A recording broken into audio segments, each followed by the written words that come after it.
In your speech today, you almost made it sound like a Carney win is a foregone conclusion. Do you think the election's over?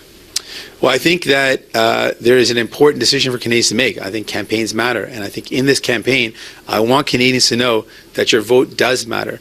And if you want someone to hold government to account, if you want someone that's going to fight to make things happen for working class people, for middle class people, that's what we have done in the past. That's what we have done as a party. And you'll need that now more than ever. There's a lot of big decisions in front of us. Who's going to stand up and say people should be put first? Working class people should be never forgotten. Who's going to defend our public universal health care? Who's going to fight back against Mark Carney's cuts? No party should have all the power. Having New Democrats there and holding government to account will mean that Canadians would be better off. This is going to be a minority parliament, as you are clearly calling for.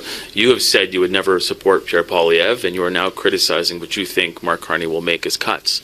So who would you support in a minority parliament then?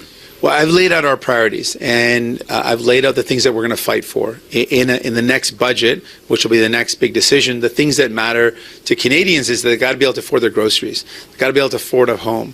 They've got to be able to have some relief because the cost of living is so high. And we've laid out a path to do that. And workers have already lost their jobs. Potentially more might lose their job in this trade war.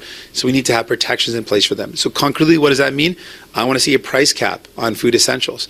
I want to ban corporations from buying up affordable homes.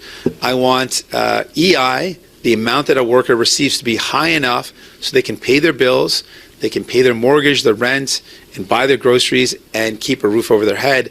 And right now, that's not the case. Well, we're waiting. Right now, EI only covers, for some workers, less than half of what they make.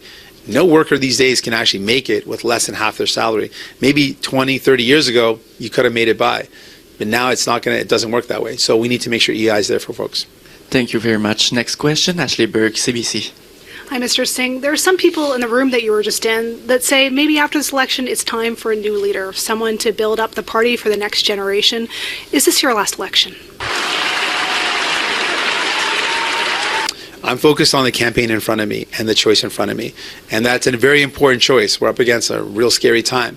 And in all of that, I ask Canadians to consider who's going to fight for you, who's going to stand up for you, who's going to fight for the things you need. Relief when it comes to your groceries, homes you can afford. Make sure that EI covers workers who are now worried about losing their jobs. In all of this, New Democrats will have your back. So send more New Democrats to Ottawa.